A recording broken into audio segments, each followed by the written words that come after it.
Orang beriman, Ramadan jadikan sebagai bulan syurga bagi dia. Dia meraih keuntungan di sepanjang Ramadan. Sebab itu disebut Rajab ni gerbang pintunya. Nak masuk ke taman lalu gerbang dulu. Nak masuk ke taman, nak pergi ke Ramadan lalu gerbang yang namanya Rajab. Lalu gerbang lalu taman yang namanya Ramadan, yang namanya apa? Namanya Syaban. Gerbangnya Rajab. Tamannya Syaban. Syurganya Ramadan. Sebab itu kita tunggu-tunggu bila Ramadan nak tiba kan. Bila Ramadan nak tiba. Kan kita yang menunggu Ramadan kan. Ramadan tiba kan. Bila nak tiba. Kita bukan orang yang tiba-tiba Ramadan.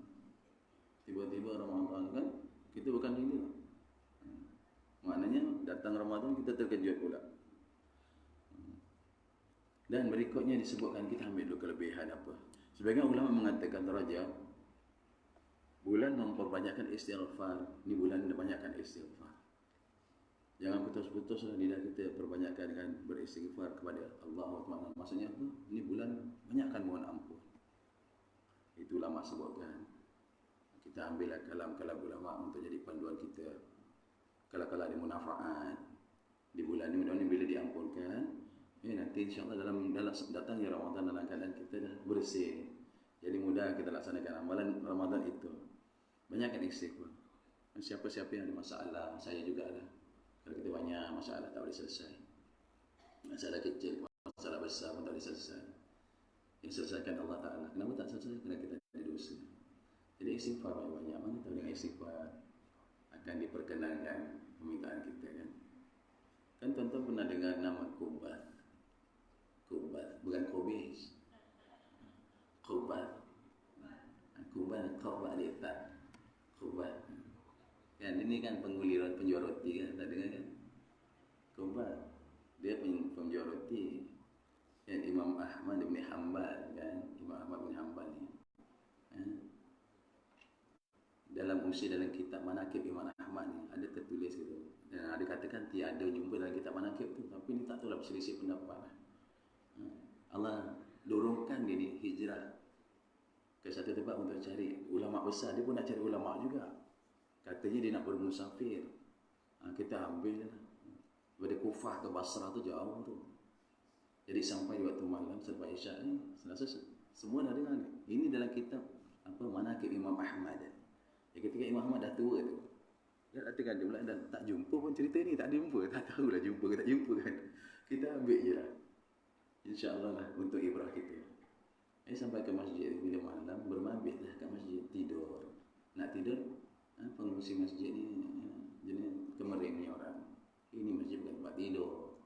Nabi keluar, dia halau lah keluar, tak apalah. Imam Ahmad kata aku musafir jauh tempat tidur, tak bagi tidur masjid. Maka dia ada keluar tidur dekat bawah, kat beranda masjid. Si pengungsi ni pun ni bukan tempat tidur, keluar sana kan. Subhanallah. Imam Ahmad dia tak tahu pun ni imam dia cakap aku ni musafir. Aku ni orang musafir, jadi nak numpang tidur, tak bagi tidur. Tak apalah. Tuan-tuan, ni macam-macam riwayat lah. Jadi ada seorang tu malam penjual roti dia nampak ni Imam Ahmad. Kan dekat, ada kata dia cerita kedai dekat dengan masjid. Kata dia sedang bawa suruh untuk menjaga dia. Apa ala kulli hal pun kita dengar aje lah. Kemudian dia pelawar ni, yang musafir ni. Macam inilah Tuhan, tak ada tempat bermalam, kau bermalam kat tempat aku. Tuan kat situ. Jadi sampai ke rumah si penjual roti ni. Si musafir ni tengok. Dalam dia menguli roti, dia terus dengan istighfar. Astaghfirullahaladzim. Astaghfirullahaladzim. Istighfar tak berhenti lah. Tadi dalam riwayat lain kata dalam dia bawa suruh tu nak balik rumah pun astagfirullah. Dalam dia bawa si musafir pun sama. Jadi sampai larut malam dia tengok orang ni uli roti dengan istighfar tak berhenti. Apa dia tanya? Tuan, apa lebih kelebihan istighfar yang kau ni? Apa lebihnya ni? Sebab apa yang kau dapat? Dia kata, aku ni menjaga roti ni dah 30 tahun dah. Aku menjaga roti dah 30 tahun. Selama 30 tahun aku tak berhenti istighfar. Apa yang kau dapat? Semua yang aku minta Allah bagi. Istighfar. Jadi ni bulannya dah ni. Bulan jam belum ada istighfar, ada istighfar Rajab kan. Amal tu insya-Allah.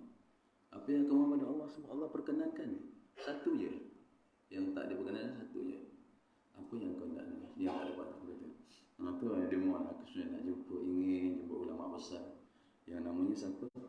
Ahmad ibn Hanbal. Imam Ahmad bin Hanbal, ya Allah. Apa kata Imam Ahmad? Aku ni digerakkan oleh Allah atas sebab istighfar engkau aku sampai sini. Hantar diri jumpa. Hantar diri jumpa orang yang beristighfar ni. Satu je. Yang tak apa? Nak jumpa Imam Ahmad bin Hanbal. Ni kelebihan istighfar lah. Jadi ada masalah kita istighfar banyak. Astaghfirullahaladzim. Nak tambah? Waktu ini. Ni bulan-bulan istighfar. Itu penjual roti tu namanya Qubah. Qubah al-Ithar. Qubah. Itu cerita dah. Dalam kitab Manaqib Imam Ahmad bin Hanbal disebutkan. Imam Ahmad buat pengakuan. Ketika aku tua, aku meninggalkan kampung untuk bermusafir. Rupanya Allah hantar dia tu pergi mana? Pergi ke Basrah. Untuk apa? Untuk jumpa orang yang doa pada Allah. Aku nak jumpa ni, tak dapat satu je. Jadi subhanallah. Ya, istighfar ni dia menyucikan hati. Hati kita jadi bersih dengan banyaknya istighfar kepada Allah Subhanahu wa taala. Dan bulan Syaban iaitu disuruh perbanyakkan solawat. Lepas ni kan kita masuk tinggal lagi 10 hari lagi ni. 17, 27. Lagi 13 hari lagi. Jadi bulan Syaban tu disuruh kita berbanyakkan solawat. Tak kira lah nak ambil apa solawat pun. Tak kira lah. Nak amal solawat mana pun. Amal lah mana. Yang sempurna selawat yang paling tinggi makamnya ialah selawat yang tuan-tuan amalkan satu hari 9 kali. Itulah selawat yang kita selalu amalkan. Itu yang paling tinggi lah. Selawat darajah paling tinggi itulah. Mana lagi? Apa dia? Allahumma salli ala Muhammad. Itulah apa lagi yang selalu kita bawa dalam sembahyang itu. Itulah kalau tak, kenapa diletakkan jadikan rukun? Dalam tahiyatul akhir itu ada 5. Kemudian dibaca dalam tahiyat awal ada 4. Kan 9 kali tu. Itulah selawatnya. Itu sekurang-kurang lah tu. Sekurang-kurang dan kita boleh buat sebanyak-banyak. Allahumma salli ala Muhammad. Allahumma salli ala Muhammad. Saya dah cukup tu. Ya. Kalau tuan-tuan tak nak amal salat kamilah, Allahumma salli salatan kamilatan wa sallim salaman taman. Itu tak ada. Salat tafrijiyah. Allahumma salli salatan tunjina biha min jami'il ahwal wal afat wa taqdirana biha min jami'il hajat. Banyak hajat itu. Surah Nur, Allahumma salli ala nuril anwar wa tiryakin apa lagi? Surah Tim, Allahumma salli ala sayyidina Muhammadin tibbil qulubi wa dawa'iha afiatil abdan. Untuk sehat akhirat ambillah pokok dia.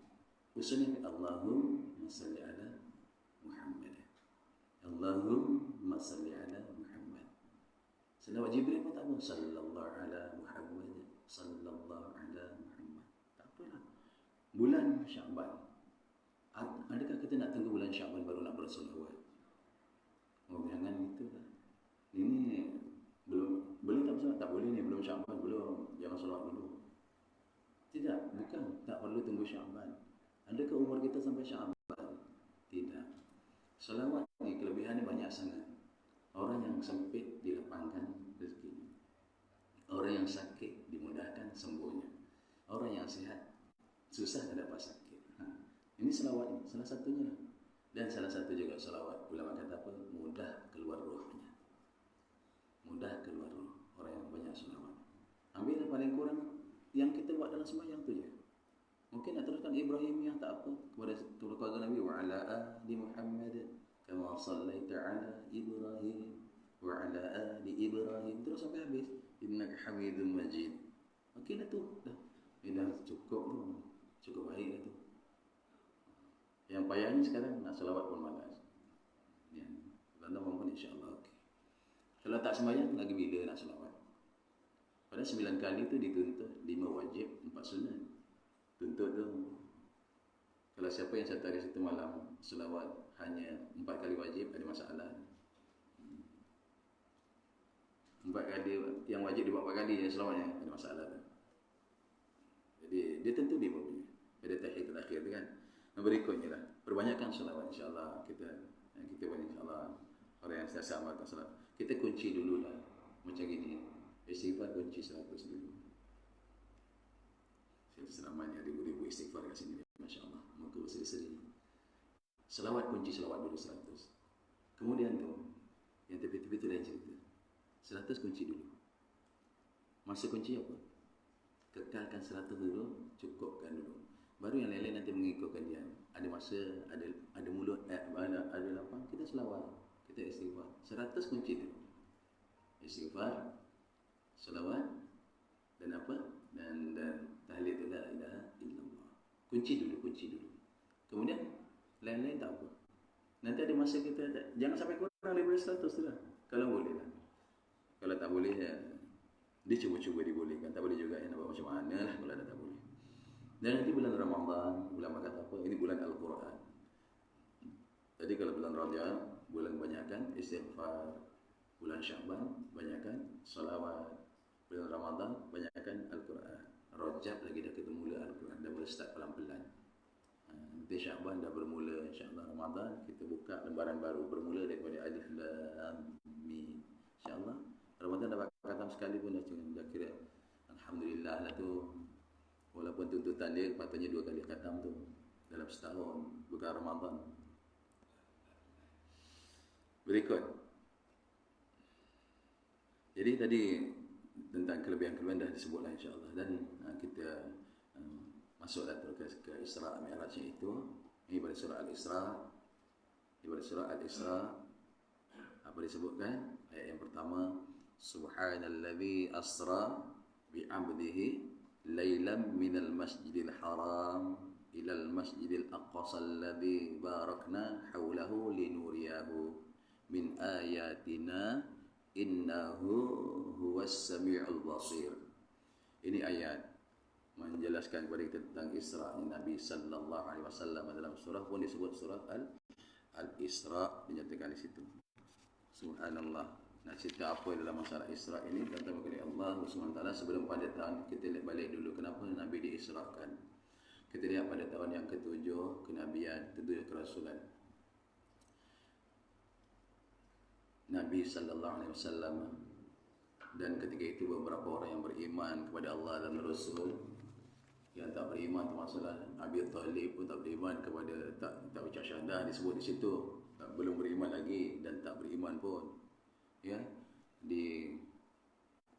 ditawan, dipulaukan di lembah Abi Talib, kalau disebutkan di Syu'bah. Apa Syu'bah tu? Di satu kawasan kecil di 3 tahun. Ringkasnya lah, nak berhubung dengan orang luar pun tak boleh. Siapa yang beriman kepada Nabi tak ada harapan untuk berhubung dengan orang luar. Lembah yang sangat kecil disebut Syu'bah Abi Talib. Tempat itu juga tempat kelahiran Nabi disebutkan. Subhanallah, 3 tahun tu. Kenapa? Kerana sebarkan agama ni, sebarkan kalimah la ilaha illallah. Quraisy ambil keputusan apa? Jangan bagi dia membuatkan porak-poranda atau pecah belah kepada kaum Quraisy ni. Kurung dia. Bukan kurung, ditawan di satu lembah antara dua bukit. Allahumma salli ala Muhammad. Dia kat situ 3 tahun. Apa makan? Makanan tak ada, yang makan daun-daun kayu, sampai daun kayu pun tak ada. Kalau kita dengar riwayat yang lebih dalam lagi, mereka makan daun-daun kering yang baki-baki tu dengan apa? Diulamnya air liu. Punya 3 tahun. Tak ada apa dah. Di situlah Nabi tengok Allah Ta'ala uji kesabaran dah. Yang baru-baru Islam ni Allah uji betul. Dan ramai anak-anak mati di pangkuan ibu masa tu. Ramai mati, air susu pun tak ada, bekal tak ada dah. 3 tahun. Ni namanya Syu'bah Abu Talib. Lembah betul. Tak luas, tempat tu tak luas. Ada yang makan daun-daun kurma, makan daun-daun hijau, kemudian daun tak ada, daun-daun kering pun dia makan juga, habis. Sampai dia kata tai sahabat, kan kita kata ni, motor yang cerita kan, sama dengan tai kambing, tak ada beza dah. Dah tak ada apa dah. Subhanallah. Begitu sekali. Dapat kulit-kulit unta pun direndam. Dapat air. Macam gitu sekali. Punya tak makan. Kalau tai kita tak tahu macam mana banyak besar. Mewahnya kehidupan kita kan. Begitu. Jadi di situ sama 7, 8, 3 tahun. Kemudian 3 tahun dan tahun yang ke-10.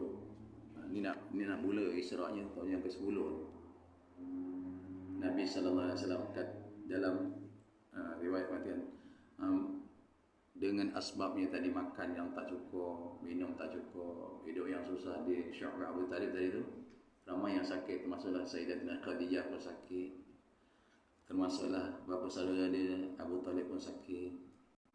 Dan tuan-tuan, ni tahun yang ke-10 ni bermula dah. Iaitu tahun apa disebut? Tahun Amul Hazan, tahun kesedihan. Sedihnya apa? Abu Talib meninggal. Tak ada lagi kekuatan Nabi. Tulang belakang Nabi dah tak ada sokongan dah. Tak ada kekuatan lagi. Orang besar Quraisy yang menyokong Nabi dah tak ada. Abu Talib meninggal. Kemudian tu, tak lama 15 hari lebih kurang dah, Sayyidatina Khadijah pula meninggal. Subhanallah. Dua-dua meninggal ni. Dua-dua ni orang kuat yang dekatlah dengan siapa? Dengan Nabi sallallahu alaihi wasallam dalam menegakkan agama Allah ini, tentang kalimah, menyampaikan kalimah la ilaha illallah. Tuan-tuan kat situ kita lihat dalam keadaan duka cita tu, Nabi tinggalkan Makkah, Nabi pergi Taif lagi sana. Pergi Taif apa? Cari kegembiraan kat sana. Pergi Taif lagi teruk Nabi kata. Saya nak kerja dah tak ada. Abu Talib tak ada sampai Taif. 8 hari ke 10 hari di Taif. Perjalanannya dah makan hari sampai sana 10 hari di Taif. Untuk apa dah? Hajak orang Taif masuk Islam. Tak dapat pun. Pergi berdua, balik bertiga. Pergi berdua dengan Zaid bin Haritha. Balik bertiga. Dapat seorang hamba masuk Islam, 3 orang. Tak dapat ramai pun, balik 3 orang. Dengan badan Nabi ketika tu, cedera-cedera dilontar dengan batu. Subhanallah. Kemudian mereka banyak panjanglah cerita yang tu tentang hijrah tu kan. Tentang Taif. Tapi tuan-tuan, hari ni Allah nak gembirakan Nabi. Ini Isra Mi'raj. Allah nak gembirakan Nabi sallallahu alaihi wasallam. Allah bawa Nabi bersiar-siar. Macam anak kita yang lama tak jalan jauh, murung, nak gembirakan buat jalan-jalan, buat naik basikal, pusing-pusing kampung, kampung, bawa lah bandar, naik motor pergi bandar, bawa lah negeri, buat Johor, naik kereta, bawa lah negara naik kapal terbang. Allah nak gembirakan Nabi yang keadaan murung, duka cita, bapa saudara meninggal, isteri meninggal, nak sampaikan kalimah tauhid, kalimah la ilaha illallah, ya Allah, bunyinya ya Allah. Korban gila-gila. Apa korban gila-gila? Nak agama sampai tempat kita. Kalau tak terus sampai lah. Korban gila-gila agama nak sampaikan pakai setongkat. Begitu sekali. Yang keadaan apa? Laparnya tak terhingga laparnya. Dahaganya tak terhingga dahaganya. Ini Allah nak gembirakan Nabi, maka tuan-tuan, sebelum Isra Mi'raj itu, sebelum dimi'rajkan, kalau kita nak lihat kitab kita ni lah. Apa ni?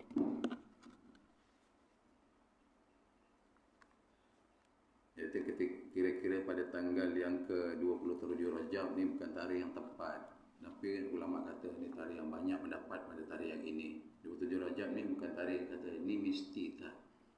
Tak ada kata inilah tarikh yang tetap 27 Rajab, tidak. Sebenarnya banyak tarikh tu. Tapi kita ambil ni tarikh 27 Rajab ni, setahun sebelum hijrah. Iaitu Nabi hijrah kan tahun yang ke-13 kerasulan. Jadi ini tahun yang ke-11 lah antaranya. Sebab lepas Isra Mi'raj ni Nabi berada di Makkah selama 18 bulan. Jadi kita kira kat situ lah. Tahunya macam mana? Sebab lepas Isra Mi'raj Nabi sembahyang di Makkah selama 18 bulan. Itu setahun setengah tu. Kalau nak berkira-kira, mudah-mudahan tak salah kiraan tu. Maka terjadi Isra dan Mi'raj. Terbuka bumbung rumah Nabi Muhammad sallallahu alaihi wasallam ketika itu di Mekah. Kita baca ni. Lalu turun malaikat Jibril, lantas dibawa Nabi yang mulia ke Baitullah. Dibawa Nabi dekat dengan Kaabah. Ketika itu terletak baring. Ketika itu Nabi sedang baring bersama dengan Hamzah dan Ja'far. Sedang baring di antara Hamzah dengan siapa ni Hamzah? Hamzah bin Abdul Muttalib. Siapa ni? Kalau kita ingat abang pada Abdullah bin Abdul Muttalib, adik-beradik dengan bapa Nabi, bapa saudara lah. Dan Ja'far, siapa dia? Ja'far bin Abdul, baring antara dengan bapa saudara ni. Ni kan sepupu ni baring berdua. Masa itulah mereka Jibril ambil lah. Ya. Dibawa ke ke Kaabah untuk dibedahkan dadanya. Tuan-tuan, hari ini kita Nabi kalau kat sini lah Nabi, lepas ni kan panjang perjalanan juga nak jumpa Allah SWT. Allah Ta'ala bedah dada Nabi. Allah Ta'ala perintahkan Jibril dan Mikail lah diriwayat kata, dikeluarkan dada Nabi dan dicucikan. Mudah-mudahan sejarah ini jadi ibrah pada kita. Dikeluarkan hatinya, dicuci hatinya dengan air Zam-Zam. Itu umur 51 tahun. Umur 51 tahun tu umur. Kalau kita lihatlah. Sebab apa? Nak jumpa Allah Subhanahu Wa Taala. Yang namanya Mi'raj. Naik. Isra'nya perjalanan apa? Nak jumpa Allah. Itu tu bedah dada tu, itu kali keempat. Dikeluarkan hati itu kali keempat. Dan dia mengatakan, umur Nabi 4 tahun, hati Nabi dikeluarkan. Dibedah oleh Jibril lagi, dicucikan hatinya. Ada kotoran apa pada hati Nabi? Ada kotoran apa? Tak ada apa kotor pun, tak ada cemar apa pun. Cemar dosa, tak ada dosa pun. 4 tahun. Kemudian pada kali kedua, bila ketika umur Nabi 15 tahun. Kalau ke umur balik lah, umur 15 tahun kan. Lagi sekali dibedah dadanya, dikeluarkan hatinya, dicucikan lagi sekali. Masa itu di bawah jagaan Abu Talib tu, bapa saudara tu sedang jaga dia.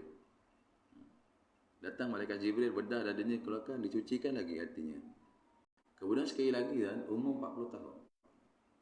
Umur 40 tahun ni, nak dapat diberi jawatan Rasul tu. Nak dapat turunnya wahyu pertama Al-Quran. Kerana nak dapat ayat yang mulia daripada yang maha mulia, maka dicucikan lagi hatinya.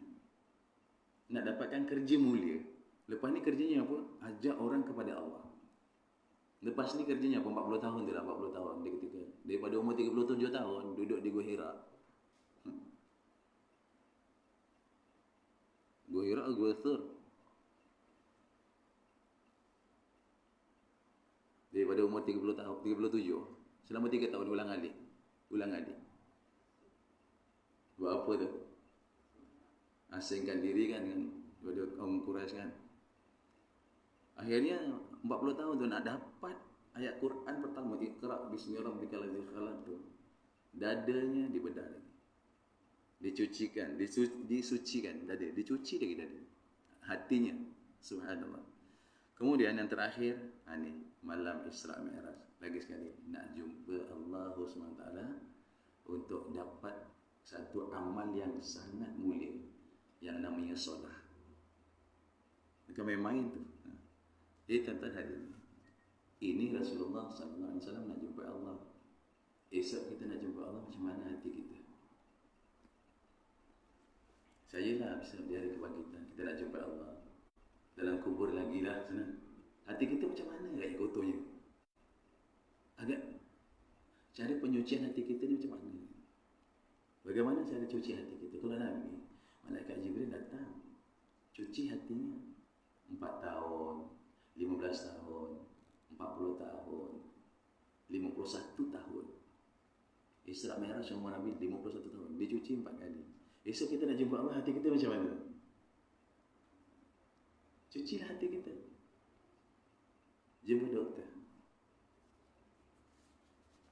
Doktor keluarkan hati saya, doktor saya dah tua dah. Umur saya dah 70 tahun dah ni. Saya dah tak boleh panjang umur ni. Keluarkan dada saya, tolong cuci kamu ni. Kedai welding ni keluarkan. Di welding mana yang kau mana yang tak elok ni. Kikis ni. Kita jumpa Allah besok. Tentu dia nak roh kita bersih suci. Ya, sungguh. Hati yang bersih jumpa Allah ni. Jumpa Allah hati bersih. Kalau tidak, kena cuci dulu. Cuci kita tak tahu macam mana. Jadi hari ni jalan-jalan penyuci hati, kita dah betul banyak beristighfar, banyak bertaubat. Itu untuk menyucikan hati. Dan yang lepas saya dah sebut pada dalam jemaah kita, Nabi dah tunjukkan cara nyuci hati. Apa disebut? Kerana pada masa itu Nabi duduk bersama sahabat, disebut inna hadhil qulub, lihat dalam kitab Fadilat Al-Quran. Nabi kata apa? Inna hadhil qulub tasda'u kama yasda'ul hadid, kata Nabi. Ini ni hati-hati ni nantinya akan berkarahan. Tak, mana tak baguslah tu. Inna hadhil qulub tasda'u berkarat. Hati siapa? Hati sahabat masa tu, ya Allah. Kalau kita ni dah jauh, tak tahu kita ni lagi macam mana ni berkarat ni. Kama yasda'ul hadid, macam mana berkaratnya besi. Besi macam mana boleh berkarat? Idza asabahul ma, berkarat kerana dia terendam dalam air. Nabi sebut pada sahabat, hati kau ni nanti berkarat nanti kan. Berkarat macam mana ya Rasulullah? Macam besi ni kalau terendam air dia berkarat nanti. Itu masuk kotor tu hati tu. Lalu sahabat tanya, ya Rasulullah, wa ma jila'uha? Wa ma jila'u? Jila' ni sama dengan mana? Dia. Jila' tu sama dengan hati dia. Mana nak kilatkan semula dia. Jila' tu ada selawat jila' tu. Apa selawatnya? Ini perlu. Ada selawatnya. Tibil qulub. Tu dah.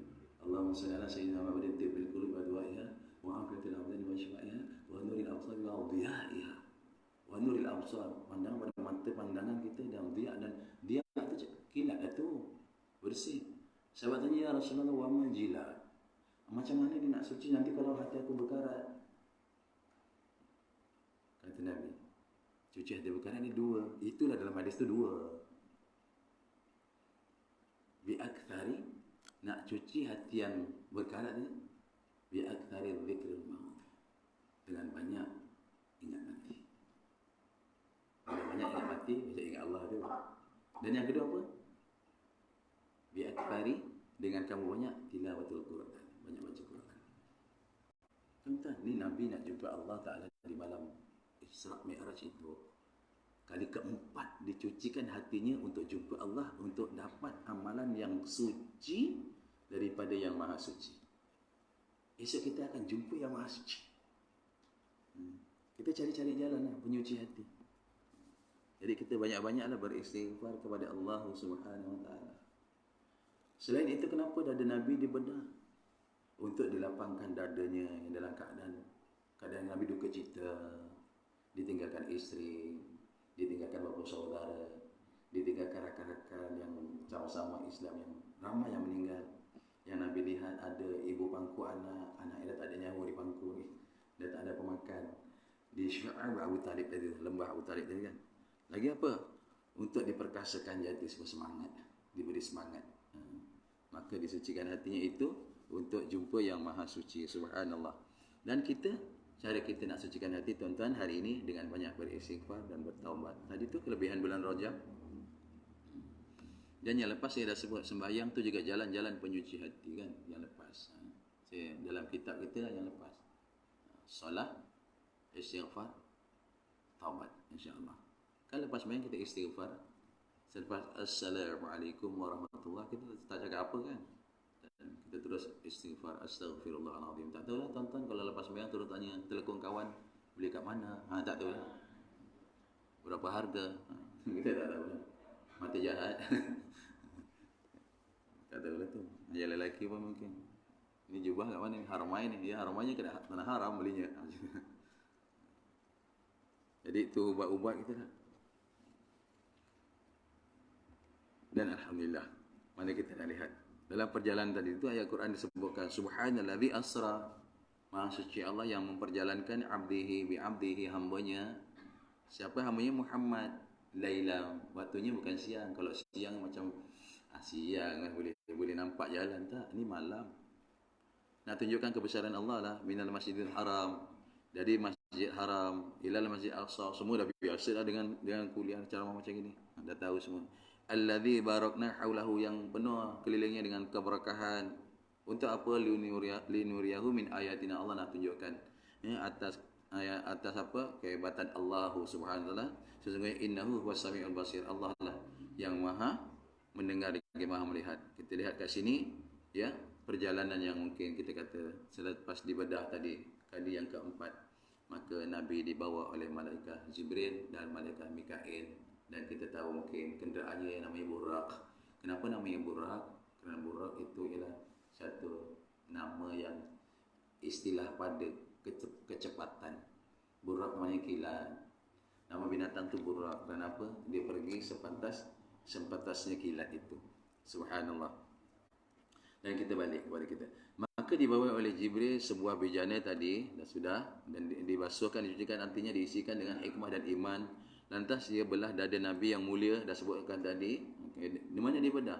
Dibedahnya tu daripada lekuk di bawah leher hingga ke perut tu, jauh tu. Lekuk sini, sampai ke bawah perut, jauh tu.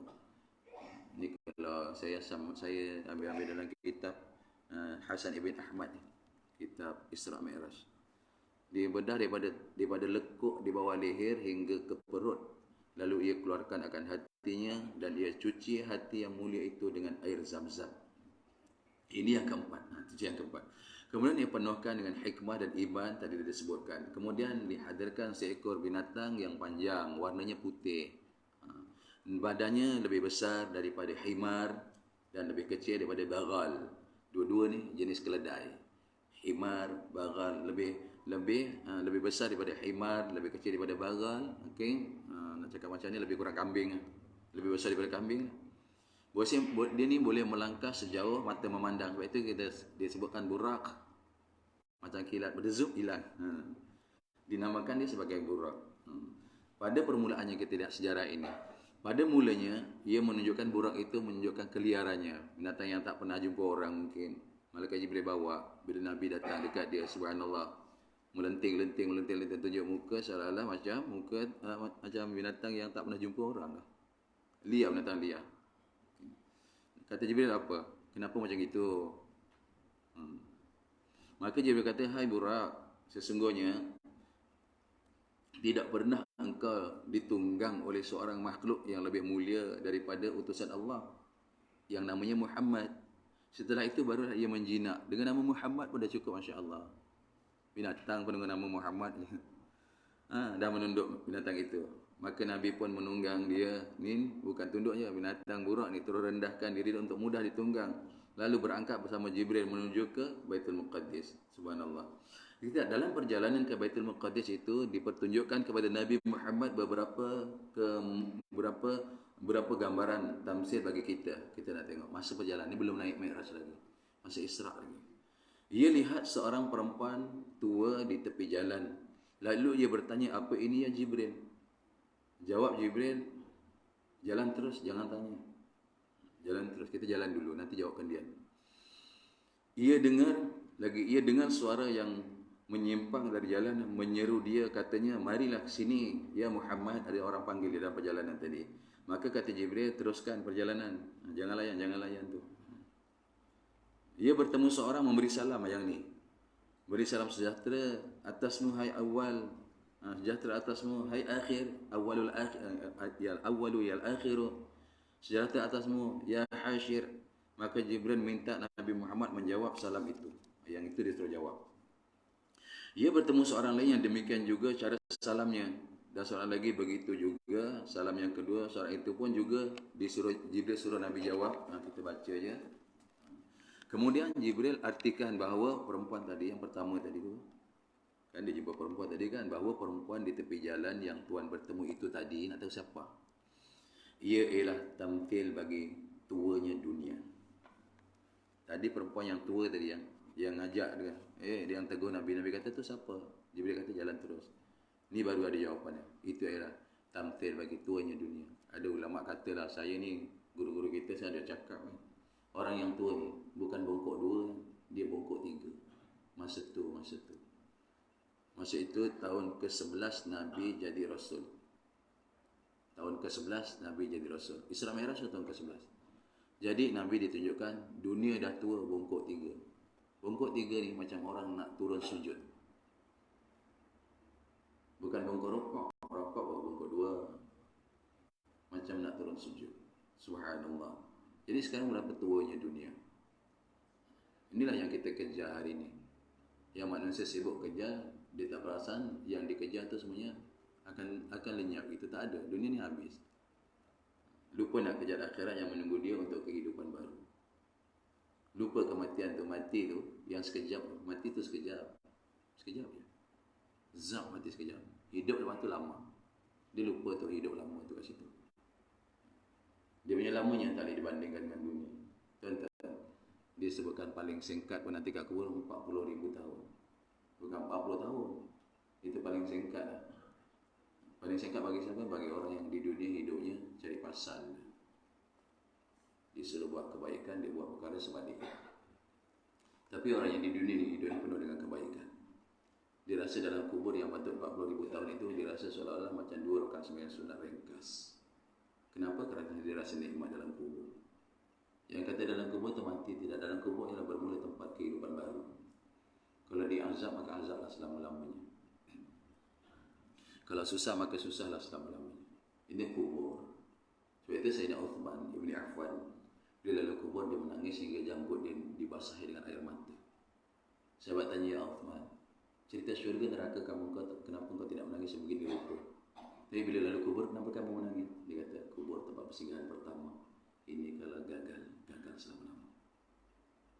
Ini kalau berjaya, maka berjaya selama-lamanya. Kubur bermulanya nikmat, selepas nikmatnya kematian. Lepas itu hidup. Nikmatnya kematian. Ada orang yang tak sabar nak mati. Masuk kubur lebih nikmat daripada rasa nikmat mati. Bila dalam kubur diberi kata nikmat, kenapa? Nikmatnya sampai ada 2 tamsil tu saya jumpa. Satu, dalam kubur tu masa yang kita rasa, masa yang begitu panjang sehingga kita rasakan macam masa malam pertama pengantin baru. Tiba-tiba dah siang. Pendek masa tu. Begitu sekali. Kerana nikmatnya kubur tu. Bila dikejutkan, dibangkitkan untuk ke mahsyar, dia kata tak nak. Aku nikmat kat situ. Dia tak tahu mahsyar menunggu dia lagi nikmat daripada kubur. Subhanallah, dia kat sana kan lagi nikmat. Jadi ini cerita kubur lah tu. Sayyidina Uthman nangis lah dekat tu. Sehingga sampai janggut itu dibasahi air mata. Kenapa? Takutnya kubur. Ini kalau ini Sayyidina Uthman. Allah Akbar. Dan tentu radhiyallahu anhu pun takut dengan cerita kubur. Tempat tu kita mesti sampai punya. Siapa tak nak memang sampai ya. Dia nak pun dia sampai, dia tak nak pun dia sampai. Dia sama dengan kematian. Dia nak pun dia mati, dia tak nak pun dia mati. Tak tunggu masa kan? Fa idza jaa ajaluhu la yastakhiruna sa'atan wa la yastaqdimun. Kalau dah sampai ajal, Allah tak akan mundurkan sikit pun, tak akan majukan, tak ada. Dia akan ambilnya. Sebab kita semua sudah pegang satu syarat yang sangat besar. Syarat bagi kematian kita semua dah ada sekarang. Sama dengan syarat-syarat sahabat kita yang telah meninggalkan kita. Sahabat kuliah kita yang biasa duduk di sana, di ujung sana kan, dia tinggalkan kita. Saya ingat sahabat kita yang selalu duduk kat sini, tinggalkan kita. Sama dengan kita syarat. Syarat bukan syarat tua, bukan dia pergi kerana dia tua, tak. Muda-muda lagi. Adakah syarat meninggal itu tua? Mana? Tidak. Sakit. Ada sahabat kita yang tak sakit, besok hilang. Ya. Bukan sakit, syarat untuk meninggal. Bukan sakit. Syarat untuk meninggal bukan tua. Sayyidina Uthman takut dia. Bila-bila je dia diambil. Kerana apa? Syarat dah ada pada kita. Apa syaratnya? Tuan-tuan tahu syaratnya? Masa tak ada? Mungkin tak ada. Mungkin tak ada syarat. Kalau tak ada, nama lagi lah tu. Nama lagi. Syarat dia bukan berkedut. Muka bukan. Berkerut tak. Bukan sakit. Syarat dia hidup. Syarat mati hidup. Siapa yang sekarang tak hidup?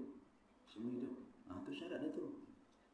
Kerana Allah sebut dalam Quran, kullu nafsin dha'iqatul maut. Setiap yang hidup, itu syarat tu. Untuk syarat kematian. Allah. Tadi umur dunia tu dah tua. Dah tua sangat dah. Dah tua sangat dah. Jadi kalau tahun itu tahun ke-11 kerasulan tu. Kemudian tu Nabi hijrah kan. Nabi hijrah tu tahun yang lepas tu tambah lagi jadi tahun ke-13 lah. Kan Nabi jadi Rasul. Kalau kita campur lagi 1 tahun setengah lah kat situ, 18 bulan kan lebih kurang. Tahun ke-11 Nabi pindah. Tahun ke-12 lah kita ambil ujung, ambil pertengahan. Sekarang dah berapa tahun umur dunia? Selepas daripada Isra Mi'raj.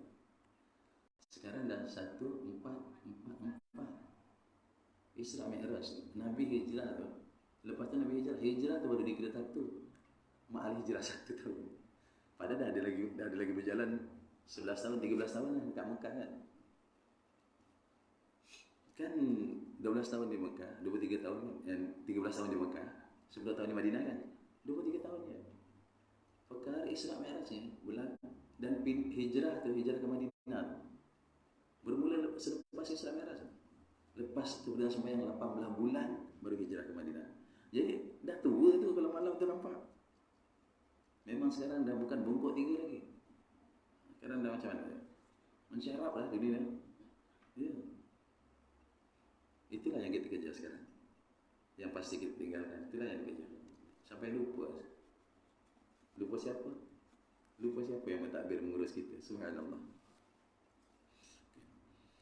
Lagi disebut sesuatu yang menyimpang dekat jalan dia tu, yang kata mari sini Muhammad, mari sini tu, yang memanggil tuan tadi supaya dekat kepadanya, kan dia panggil Muhammad tadi, itu siapa tu? Iblis.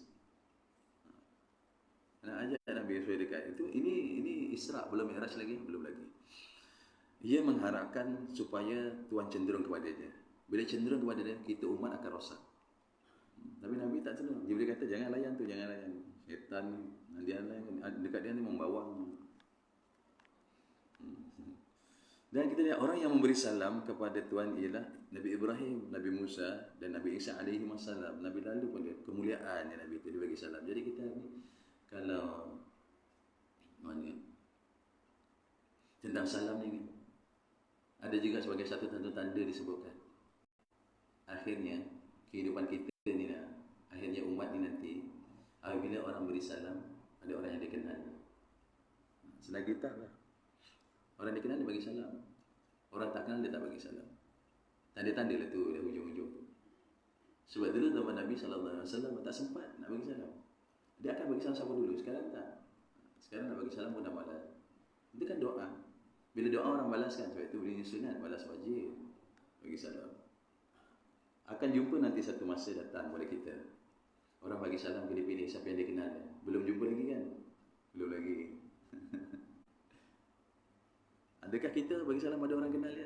Assalamualaikum. Jawab pasal kenal. Orang yang sebenarnya tak bagi salam. Belum lagi kan? Belum lagi. Ini bagi salam ni orang yang pemurah. Sifat pemurah ada pada diri dia. Kenapa? Selalu doakan orang. Assalamualaikum warahmatullahi wabarakatuh. Selamat sejahtera kamu dan kamu ni mudah-mudahan sentiasa dengan rahmat kasih sayang Allah. Kan doa tu. Okay. Ia bertemu Nabi Musa sedang sembahyang. Okay. Dia lihat satu kaum lagi dalam perjalanan. Isra ni. Ia lihat satu kaum yang menanam dan mengetam dalam satu hari. Satu hari cucuk benih. Tumbuh. Hasil keluar. Subhanallah. Nabi diperlihatkan. Tanam benih. Tumbuh. Terus berbunga. Terus berbuah. Terus diketam buahnya. Itu kan. Ini. Nabi diperlihatkan satu kaum yang menanam dan mengetam dalam satu hari. Tiap-tiap kali mereka mengetam, ladang atau sawah mereka kembali kepada keadaan sebelum diketam. Maksudnya tumbuhlah, potong tumbuh lagi. Bukan tumbuh, potong tu tumbuh lagi buat. Padi dah dipotong, patutnya cabut, tanam lagi, tunggu lagi 6 bulan, 7 bulan. Tak, ini tak. Potong, tumbuh lagi padi. Potong, subhanallah. Siapa tu? Maka ia bertanya hal ini. Kepada Jibril jawabnya, mereka lah orang yang berperang di jalan Allah. Diberikan kepada mereka ganjaran 700 kali ganda. Sekali ganjaran diberi sekali syahid dan sekali perang tu. Apa yang dia buat, Allah ganjari sehingga 700 kali ganda. Kita insya-Allah dapat 10 kali ganda kita dapat kan. Macam sembahyang kan 50 waktu kan asalnya. 50 waktu kan. Lepas tu kita disuruh buat 50 waktu minta kurang, nanti riwayat tu panjanglah cerita tu. Kita buat 5 waktu diberi ganjaran 50 waktu. Allah tak kurangkan pun. Walaupun Nabi jumpa Allah berulang kali minta kurang. Tapi Allah sebut, ni 5 waktu ni. Aku beri ganjaran penuh macam 50 waktu. Mana satu dapat 10. Kalau kita kembali kepada Al-Quran, Allah sebut apa? Man ja'a bil hasanah. Ni umum. Siapa buat satu kebaikan, falahu ajru man ja'a bil hasanah falahu asyru. Apa asyar? 10. Allah bagi 10 ganjaran macam mana dia bagi. Hari ini kita masuk kata masjid RM1. Allah beri kita sedia RM10. Kita tak tahu tu. Entah sumber mana, dekat mana nanti kita dapat tu. Contohlah. Allah bagi lebih. Bukan kalau itu pada sedekah, pada derma dan pada lain-lain.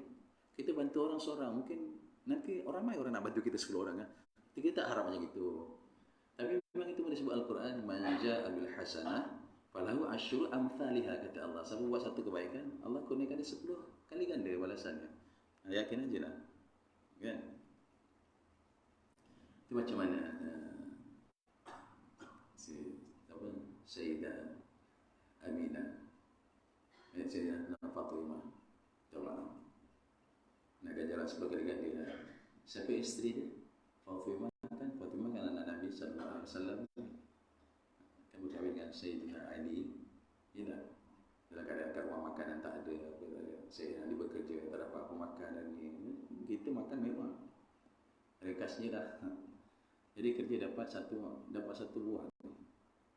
Dapat satu biji balik. Nah, dia kata ya kita ni cerita tu betul tak betul, mudah-mudahan diterima. Dan kadang ketika Fatimah ni mengandung, ngidam nak makan buah. Suami kerja dapat hadiah apa? Satu biji apple. Dekat jalan ada pula si miskin, orang fakir yang tak makan. Ya Ali, aku dah tak makan beberapa hari dah. Tak tahu yang dia pun tak makan juga lah. Maka apple tu dibagi mana? Nah, dibagi pada si meminta sedekah tu, subhanallah. Dan Sayyidina Ali tu yakin satu ni ganjarannya 10. Isteri menunggu kat rumah untuk makan. Kalau kita tak ada apple, makan kat rumah, buka apa-apa semua ada makan. Robok ada, robok baju ada makanan. Macam-macam ni. Ini begitu susah ni. Sayyidina Ali balik. Apa kata isteri dia? Dah ada orang hantar dah. Dah ada orang hantar apple. Dia kata dia ni dari siapa? Dari apa? Dari yang memutuskan. Kita nak cakap dari yang berpangkat dah bagi hantar 10. Dia tak cakap 10 kan. Ada dia dekat dalam. Dan Tuan Sayyidina Ali tengok. Dia kira kenapa 9. Tadi bagi kat jalan bagi 1. Sahabat rumah. Kenapa 9? Mana lagi sebiji? Sebiji. Tiba-tiba dah makan. Aku dah makan. Yakin itu. Bagi 1 balas 10. Tadi lah. Padahal dia pun tak ada. Kita tak sampai ke yakin itulah. Kita masih yakin ni kalau aku tak makan ni. Kita lah kita. Saya pun tak faham yakinnya sahabat macam mana. Tak faham lah kita. Okey, berikutnya. Lagi, ia sampai ke satu golongan yang dihempap kepala-kepala mereka dengan batu besar. Nabi diperlihatkan golongan yang hempap kepala dengan batu besar, tetapi setiap kali diremukkan kepala itu, dihempap dengan batu, kembali kepala-kepala itu seperti sedia kala. Ini pula dia katakan dia bukan dihempap, dia hempap sendiri. Bukan dia datang, dia dihempap kepala. Dia ambil batu tu, dia hempap. Dia ambil batu tu, dia hempap. Bila batu tu terlontar jatuh batu kepala tu jadi balik. Dia pergi lagi ambil. Patut jangan ambil lah batu tu. Dah hempap sekali sakit. Aduh janganlah kan. Takkan ambil lagi hempap. Dia buat seterusnya, tak ada berhenti. Ini kita tengok ayat ni. Dia sampai ke satu golongan ni mana bukan seorang-seorang yang dihempap kepala-kepala mereka, tu kan ramai kepala-kepala mereka dengan batu besar, tetapi tiap-tiap kali diremukkan kembali kepala-kepala itu seperti sedia kala, dan dilakukan sedemikian itu dengan tidak putus-putus. Ini yang dia kata ni dia buat sendiri ni, bukan dia memang cari sakit sendiri. Kita sekarang dilahirkan ke dunia ni, kita nanti nak kembali kepada Allah. Allah nak bagi kita tempat nikmat sebenarnya. Sayang Maha Pemurah, Maha Rahim, nak bagi kita tempat yang nikmat, tapi kita dilahirkan kita nak cari susah. Nak cari ini orang cari susah ni. Yang ni gambaran umat Nabi ni yang cari susah. Maka ia bertanya, siapakah mereka itu? Ya Jibril, kata Nabi, ini siapa ni? Apa kerja ni? Hempas kepala, batu tercapat, ambil lagi, hempas lagi. Dia kerjanya macam nukang. Sana nukang lengkang. Dia tak, dia nukang kepala dia sendiri. Subhanallah. Dia cari sakit. Siapa dia?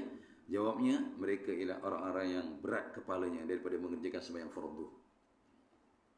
Tak sembahyang sedia lah. Kan? As-salatu karra'si fil jasad. Dalam kitab yang kitab solat kening ni kan. Sembahyang kan macam kepala pada badan. Macam tak sembahyang macam tak ada kepala. Seolah-olah ni dia merosakkan diri sendiri. Allah menjadikan kita bukan nak mengazab kita tak, tapi kita ni mencari jalan untuk kita diazab. Ni hamba ni mencari jalan untuk diazab. Ini adalah kisah tentang sembahyang. Jadi kenapa begitu sekali? Kerana mereka malas nak kerjakan sembahyang. Malah tak sembahyang fardu. Kita takut dalam keadaan kita sembahyang pun sembahyang kita ada rosak. Kita khawatir jugalah. Bukan kita ada jaminan selamat kan. Kita khawatir atas sembahyang kita. Ya, kalau kita lihat dalam siapa mungkin dah bacakan kat sini. Kalau kat live ni berapa kali dah saya baca. Yang merujuk dalam surah Al-Mu'minun tu. Ada jaminan ke kita yang ada depan saya dengan saya sendiri ni? Ada jaminan ke daripada Allah Ta'ala? Kalau ikut ayat itulah, apa disebut? Qad aflahal mu'minun, kata Allah. Qad aflahal mu'minun. Surah Al-Mu'minun. Sesungguhnya berjayalah orang-orang mukmin. Kita lah. Jamak tu. Kita orang-orang berjaya insya-Allah. Tapi adakah kita ni ada jaminan berjaya seperti ayat yang kedua? Alladzina hum fi salatihim khashi'un. Allah kata ni kalau khusyuk ni, inilah orang yang berjaya. Kerana khusyuk dalam sembahyang. Adakah kita ada jaminan berjaya? Subhanallah. Tak ada sampai, mudah-mudahan tak ada sampai kita besok diazab oleh Allah. Dan kita buat juga sembahyang. Tak khusyuk tu tuan-tuan. Sebab itu ya, baguslah kitab kita memang. Alhamdulillah Tuan Haji Latif buat kitab ni kan. Kita kembali je kepada solat-solat sunat. Bila kita tak khusyuk, tak berjaya tu. Kenapa tak berjaya? Solat kita rosak. Tuan-tuan ingat sembahyang tak khusyuk tu solatnya sempurna. Mana ada sempurnanya? Rosak. Sajalah. Sebab itu saya berpegang lah. Saya tak akan tinggalkan solat fardu secara berjamaah. Saya berpegang. Kecuali ada uzur memang tak sempat, tak adalah setakat ni lah, insya-Allah. Tak berani kita nak tinggalkan. Sebab apa? Kerana kesempurnaan sembahyang dalam berjamaah. Kita tak berjaya tu sembahyang, kita tak khusyuk tu. Mana siapa kata yang tak khusyuk tu berjaya? Kerana Allah sebut dalam surah Al-Mu'minun, qad aflahal mu'minun. Sesungguhnya berjaya orang-orang mukmin. Orang mukmin yang mana? Walaupun kata zakat dia keluarkan, kemaluan dia jaga, dan berikut tertib lagi kan, hamba semua cakap. Dan tapi kita lihat kat situ yang pertama, orang yang sembahyang dia khusyuk. Siapa tadi sembahyang subuh khusyuk? Tak tahulah kita ni khusyuk ke tak. Kita main-main terus sembahyang. Apa tak main-mainnya? Lepas takbir Allahu Akbar, main-main hati kita ke sana kemari, tak ke mana tak tahu, mana di jalan tak tahu lah saya pun. Banyak keluyuran. Geluyur sana sini hati. Sampai rumah orang sebelah. Sampai rumah jiran. Ya, sembahyang subuh tadi lepas tu nak pergi kelas duha, Safaruddin kononnya lah. Jadinya nak numpang kawan malam tadi dah telefon. Tumpah ya, tak ni bukan orang sini, bukan orang kelas duha sana. Jadi dalam sembahyang subuh tu tak jadilah. Dalam keluyur sampai rumah anak. Sembahyang subuh tu, oh hari ni hari Rabu, anak tak kerja, anak hantar. Lepas sembahyang telefon kawan dia, tak jadi anak aku hantar. Dalam sembahyang punya ngeluyur sampai rumah anak. Agak sempurna tak? Bagi ni angkat tangan sampai kata sempurna. Mana sempurna? Tak sempurna. Itu tak khusyuk tu. Itu sikit. Sebab itu dibawa kita, diajak kita solat berjamaah. Inilah keadaan sembahyang, subhanallah. Mungkin saya pun dah pernah sebut dalam kitab Fadhil Amal, ada sebut. Boleh kita ambil sebagai panduan. Kalau seorang perempuan meninggal dunia, kan yang lepas kan, tak begitu ulang balik lah, ambil ibrah baik-baik lah. Saat kakak meninggal dunia, adik uruskan pengebumian kakak. Dalam diuruskan kakak dia, beg dompet dia, uncang dia termasuk terkambus bersama dengan kambus kakak. Balik dekat rumah malam baru dia teringat, mana beg dompet, mana uncang ni. Dia ingat-ingat tadi masa uruskan kakak dia bawa di dalam kubur. Jadi dia buat keputusan, dia gali kubur. Ini cerita ni Allah. Bila dia gali kubur, dia yang tanam, dia tahulah kat mana paras dia. Sepernujung ke, seperdada ke kan. Apa bila dia gali? Api menjulang-julang keluar. Subhanallah. Dia balik tanya ibu dia, ibu, kenapa kubur kakak berapi ni? Apa mak dia kata? Kakak engkau ni selalu lewat-lewatkan sembahyang. Dia main. Dia main-main sembahyang. Kakak ni selalu lalai, dia lewat-lewatkan sembahyang. Mungkin kalau lewat sampai hujung waktu, sampai jadi qada ya, lepas waktu. Sembahyang buat main-main. Itu dah diceritakan dunia, itu dah dinampakkan. Subhanallah. Jadi ini yang berikutnya lah.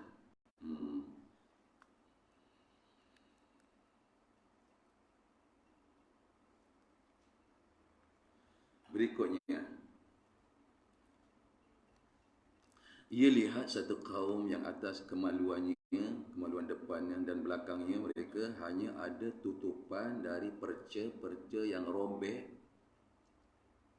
yang telah robek riuk dekat kitab kita ni. Kemaluan depan belakang ditutup dengan kain yang robek. Mereka meragut ke sana kemari. Meragut apa? Meragut rumput sebagai unta dan kambing.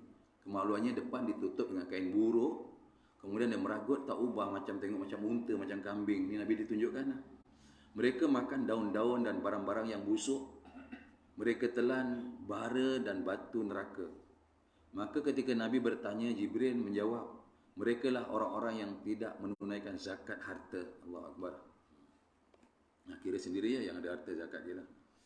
Berikutnya, ia melalui segolongan manusia, di hadapan mereka ada daging yang telah dimasak dalam satu kuali, dan ada pula daging yang mentah, yang kotor, yang busuk. Tetapi mereka makan daging yang mentah dan busuk tadi. Sedang daging yang baik yang telah dimasak itu mereka biarkan. Maka katanya, ketika ditanya oleh Nabi Muhammad akan Jibril berjawab, inilah lelaki yang ada baginya isteri yang halal, yang isteri yang baik, tetapi ia pergi tidur dengan perempuan lain yang tidak halal baginya. Begitu juga dalam kitab kita sebaliknya, perempuan yang ada baginya suami yang halal, tetapi ia tidur dengan lelaki yang tidak halal baginya. Berikutnya, kita terusnya. Ia berjumpa seorang lelaki yang sedang mengumpul satu beban berat. Ambil kayu berat, taruh di panggul. Yang ia tidak kuat, dah tak kuat tu. Dah ambil kayu besar, dah batu besar dah pikul, contohlah. Dah taruh dipikul, tak kuat. Dah tu dia cari lagi, dia ambil lagi, dipikul lagi. Tak makin rendah, kepala dah jejak bumi pun ambil lagi, taruh lagi. Kepala dah jejak terheret, ambil lagi, taruh lagi. Subhanallah. Tetapi terus ia menambah bebanan berat itu. Maka tatkala Nabi Muhammad tanya, ya Jibril, ni apa hal orang kerja macam ini ni? Inilah gambaran ibarat lelaki daripada umat Tuhan, dia kata, yang sudah ada padanya amanah manusia yang tidak ia tunaikan, tetapi masih lagi mahu ia menerima amanah lagi. Tanggungjawab ni dah tak dapat tunaikan dah, tapi nak ambil tanggungjawab lain. Tanggungjawab ni tak boleh tunaikan, ambil amanah lain. Ya Allah, Allahumma salli ala Muhammad. Saya takut saya macam mana dengan dia. Ini amanah ni bagi kuliah ni sebenarnya. Ada amanah lain kita ambil, saya lah. Kerja tu macam kat sekolah, antara kerja. Dah tak tertanggung tu, ambil lagi kerja ni. Kemudian kerja yang tak tanggung, ambil lagi kerja ni. Ini biasa penjawat lah. Mengejar jawatan. Ia berjumpa segolongan manusia yang digunting lidah.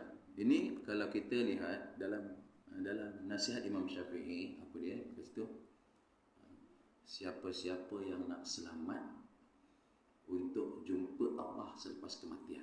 Itu dulu jaga hak kubur. Saya ingat itu. Imam Syafi'i sebut dia ada 10 banyak tu. Tapi siapa yang nak selamat nanti di hari kebangkitan untuk jumpa Allah, jaga hak kubur. Hak kubur kat situ dia kata, jangan fitnah, jangan ngumpat. Hak kubur. Cuba kalau mungkin 5-6 tahun dulu lah. 5-6 tahun dulu kita pernah jumpa. Salah satunya, hak kubur adalah jangan fitnah, jangan ngumpat. Kita tengok kat sini.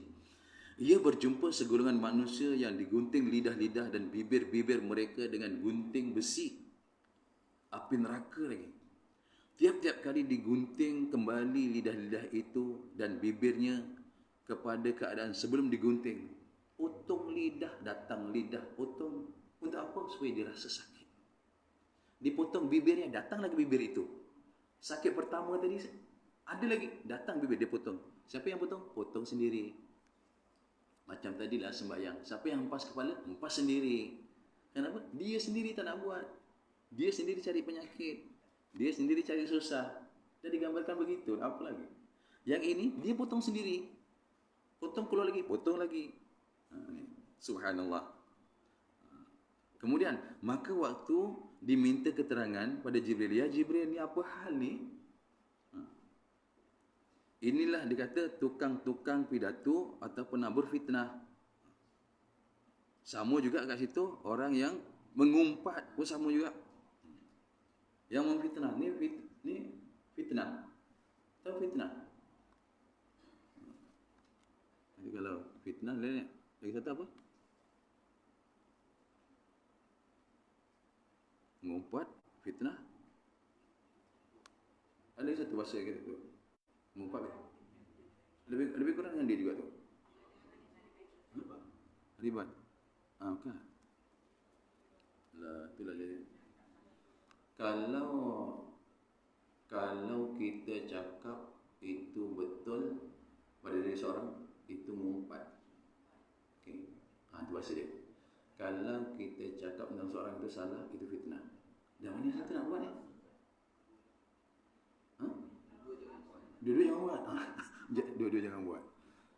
Kalau kita menceritakan diri seorang itu betul.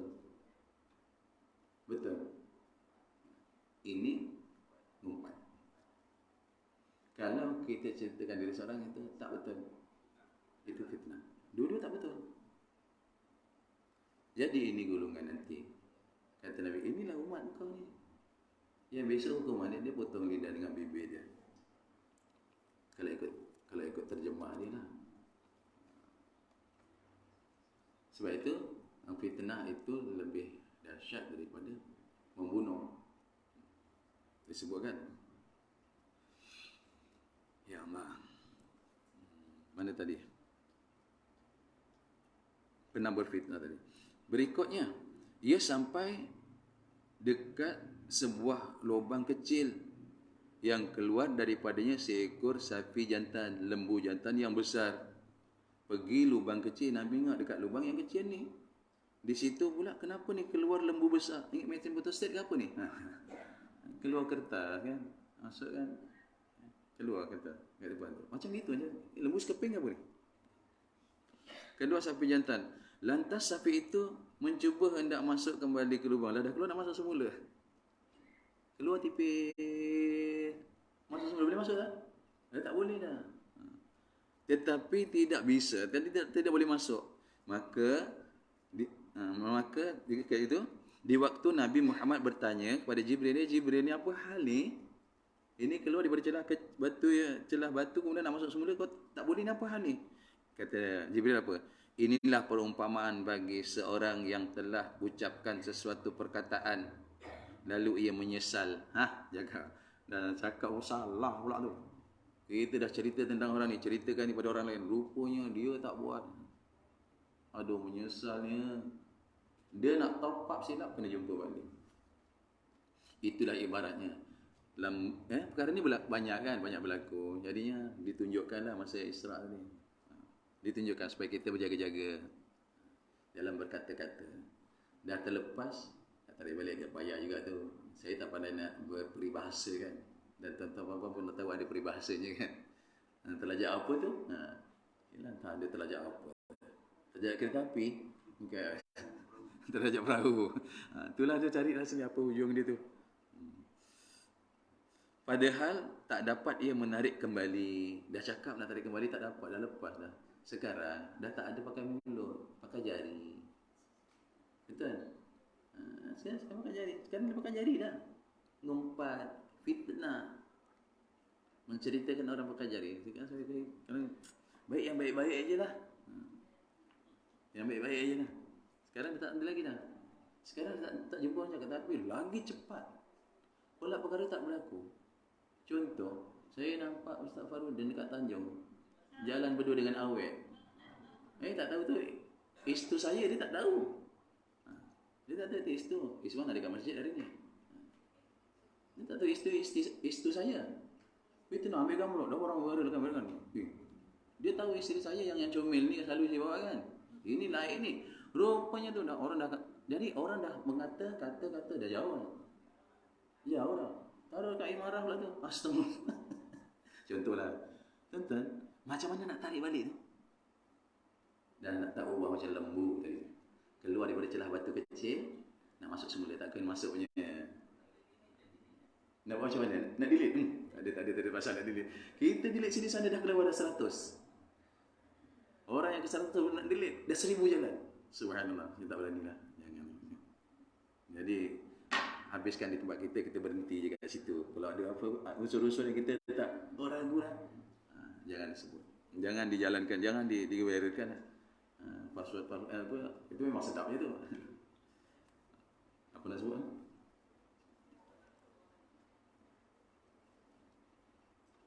Dah. Jadi jaga-jagalah dalam keadaan kita ni. Ini semuanya ditunjukkan pada kita lah. Nak siapa lagi kalau taknya? Kita dah. Allahumma salli ala Muhammad. Okey, kita dah salat. Subhanallah. Ini tuan-tuan sekalian, Allah dimuliakan oleh Allah SWT. Perjalanan yang jauh. Jadi kita ringkaskan perjalanannya lah. Mana ni, sampai ke mana ni. Dan dalam perjalanan tu banyak ditunjuk-tunjukkan tentang perkara-perkara yang kita pun kena jaga-jaga.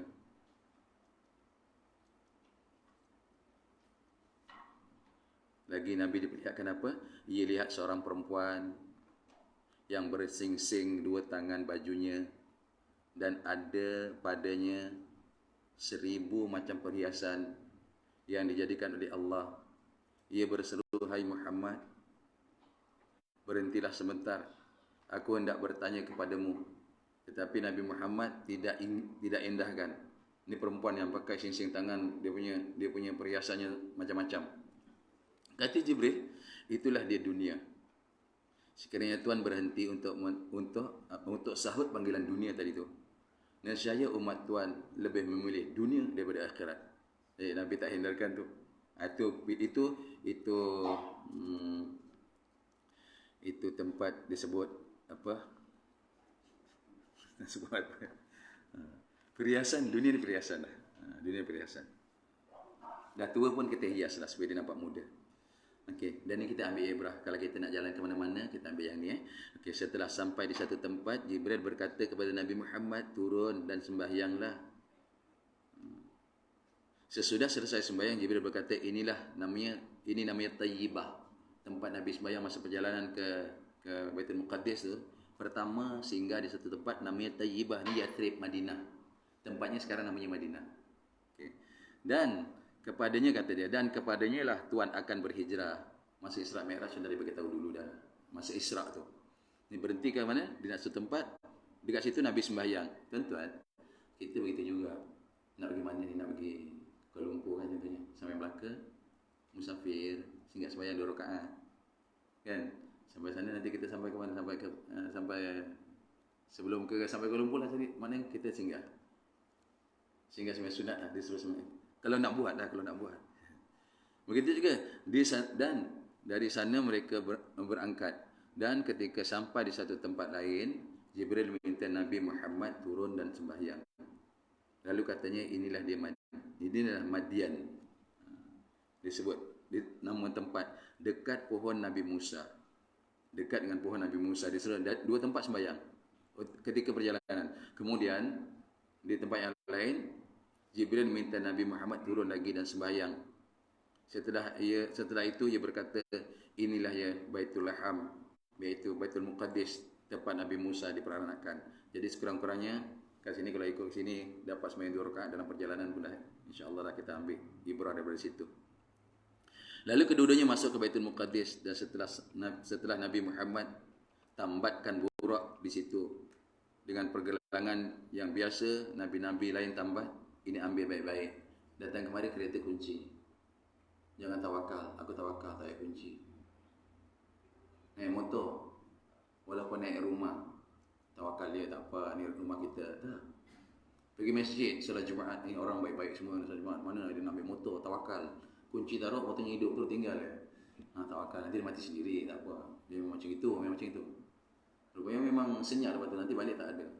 Berdosa. Tawakal tu dosa. Sebab Nabi ajar kita tawakal, burak dia tambat. Bukan burak tu nak pergi, tak pergi pun. Burak tu tunggu sampai Nabi kembali semula dia tak pergi pun. Ni tawakal, keluar rumah kosong, rumah tak ada siapa, kunci. Tawakal dia dengan kunci. Okey, dah kunci letak, taruh kat kasut. Astagfirullah. Itu betul tak tawakal bang? Tak, saya punya hal itu. Salah ya. Jadi salah tu. Taruh kat pasu bang, kat pasu. Taruh bawah pasu. Allahu Akbar. Tadi buat anak ni bawah pasu. Astagfirullahaladzim. Tak tahu lah tu betul tak tawakal tu. Salah Mudah-mudahan kita tak jadi orang yang salah. Tawakal ni ambil kunci masuk kunci bawah. Sebab Nabi pun ikat. Jadi kalau kita kena motor dikunci. Jangan salah tuan, tak ada motor depan masjid. Dia tak apa ni, dia tawakal dia, kuncinya biar je. Jangan kalau hilang, kita yang dosa. Sebab kita tak usahakan untuk bertawakal. Sebab itu Nabi tambat juga buruk tu. Macam Nabi-Nabi dulu juga tambat binatang, tambat kenderaan di situ. Maka Nabi Muhammad pun masuk ke masjid dan bersembahyang 2 rakaat. Kita tadi masuk masjid dapat 2 rakaat tak? Masuk masjid kan? Masih Masjid Aqsa. Ini nak ajar kita lah, ajar kita dalam perjalanan tadi sembahyang. Dah sampai tempat tawakal. Kat rumah kita, begitu ya tawakalnya usahakan dulu. Kan? Ini kalau kenderaan, contohlah kalau kenderaan kunci dulu. Masuk masjid, boleh masuk. Sembahyang dulu 2 rakaat. Kalau datang ke masjid, nak masuk ni, contohnya ada kelas fardu ain tentang belajar tentang sembahyang, contohlah kan. Nak sembahyang ke nak dengar? Boleh nak sembahyang dulu, cari tempat-tempat yang agak sembunyi kita sembahyang. Boleh sembahyang dulu. Tapi kalau kita rasa aku nak terus duduk ke majlis fardu ain, terus duduk. Jangan lupa duduk tu ganti dengan 4 kali tasbih. Subhanallahi walhamdulillahi wa la ilaha illallah wallahu akbar, itu ganti kepada kafarah kepada tahiyatul masjid kerana kita nak terus duduk. Tapi sebenarnya yang kafarah tu orang yang masuk tak ada wudu. Yang tak ada wudu, yang ada wudu dia masih ditutup 2 rakaat. Dia masuk dia tak ada wudu, ada majlis itu disebutlah. Maka nak sembahyang tak ada wudu, dia ni i'tikaf. Kafarahnya apa? Kafarahnya ialah 4 tasbih. Tanah tasbih pun tak apa. Kita dianggap bertasbih begitu. Okey, sedikit lagi. Ni akan datang sambunglah ni jadi. Dan kita lihat kat sini, akan datang kita termasuk Mi'raj. Dan kemudian Nabi masuk ke masjid sembahyang tadi berapa? 2. Nabi buat solat 2 rakaat. Setelah keluar daripada masjid dan merasa dahaga, barulah ia Jibril bawakan 2 bejana air susu dan air arak. Nabi pilih air susu. Fitrah kita pilih yang baik. Berikutnya sedikit lagi insya-Allah. Sekiranya tuan ambil arak, saya susah umat tuan. Kalau Nabi ambil air arak tadi daripada 2 pilihan, maka akan susah umat. Tapi alhamdulillah ni umat Nabi insya-Allah terbela, akan hidup senang. Mudah-mudahan dekat je lah dengan Allah. Nabi Muhammad pun pergi memberi salam kepada mereka dan mereka balas salam pada semua Nabi. Lalu Nabi Muhammad bertanya, siapakah kamu? Mereka jawab, kamilah perempuan-perempuan baik yang cantik, isteri-isteri bagi orang-orang yang baik, iaitu penghuni syurga lah. Yang tidak pernah kotor, maknanya tiada haid, kehidupannya akan tinggal tetap, tidak berpindah-pindah, kekal selama-lama, yang namanya syurga. Dan kita bawah ni apa? Penutup kepada Isra'-nya. Dari sana Nabi Muhammad ke masjid dan dalam sebentar setelah telah berkumpul sekalian Nabi yang pernah dibangkitkan oleh Allah Subhanahu taala beberapa banyak malaikat. Tuan-tuan, Nabi ni kalau ikutkan berapa Nabi? 124,000 orang Nabi berkumpul semua di Masjid Aqsa ketika itu. Lalu diadakan azan dan iqamah. Kemudian bila semua dah Nabi dah sampai masjid tadi, dah sampai 2 rakaat, maka tiba-tiba datang ramai Nabi-Nabi yang terdahulu. Dan siapa Nabi itu? Ya, berumur daripada Nabi Adam 124 orang Rasul itulah. Lalu diadakan azan dan iqamah. Siapa yang azan sampai iqamah? Malaikah azan iqamah. Dan sekalian yang hadir pun berdiri, Nabi-Nabi semua berdiri dalam saf-saf. Maka Jibril persilakan Nabi Muhammad jadi imam. Allahumma salli ala Muhammad. Bila keadaan Nabi-Nabi yang terdahulu, Nabi Muhammad yang dijadikan Sayyidul Mursalin, penghulu pada Nabi, maka Nabi dilantik sebagai imam. Solatnya berjamaah. Kat situ kita lihat dah mana solat sempurna, solat tu berjamaah dah. Sesudah itu Nabi-Nabi yang terkenal seperti Nabi Ibrahim, Nabi Musa, Nabi Daud, Nabi Sulaiman dan lain-lainnya adakan ucapan memuji Tuhan atas pemberiannya kepada masing-masing, atas jawatan sebagai Nabi. Lantas Nabi pula memuji Allah atas pemberian yang dilempahkan kepada dirinya. melebihi daripada diri yang lain. Jadi Nabi sebagai khatamun nabiyyin, Nabi yang penutup sebagai Nabi, dan Sayyidul Mursalin, penghulu kepada Rasul. Jadi insya-Allah akan datang sekiranya sempat kita sambung pada Mi'raj untuk keperluan solat. Jadi hari ini sedikit yang mudah-mudahan jadi ibrah kepada kita. Kita jauhkan perkara yang takut-takut, nanti kita terbawa dalam kehidupan. Seperti contoh yang telah ditunjukkan tadi, seperti Nabi digambarkan dalam perjalanan Isra. Untuk apa? Untuk kita sebagai umat berjaga-jaga, supaya kita menjauhkan perkara-perkara yang boleh mendatangkan kesusahan kepada kita di akhirat, dan kita buat perkara yang boleh mendekatkan kita dekat kepada Allah SWT, insya-Allah. Mudah-mudahan Allah Taala terima saya.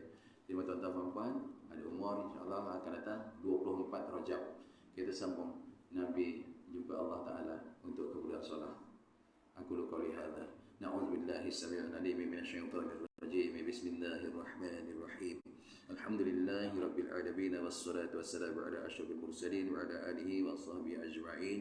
Allahumma ij'al jam'ana hadza jam'an marhuma wa tafarruqana min ba'dihi tafarruqan ma'suma. Rabbana atina fid dunya hasanah wa fil akhirati hasanatan wa qina adzaban nar. Subhanakallahumma wa bihamdik asyhadu an la ilaha illa anta wa astaghfiruka wa atubu ilaik. Bismillahirrahmanirrahim. Wal 'ashr innal insana lafi khusr illa alladhina amanu wa 'amilus shalihat wa tawassaw bil haqqi wa tawassaw bis sabr. Aqulu qawli hadza wa astaghfirullahal 'azim li wa lakum.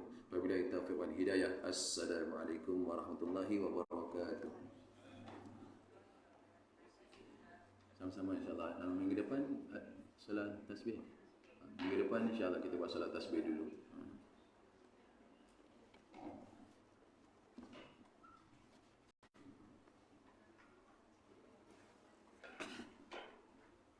Ada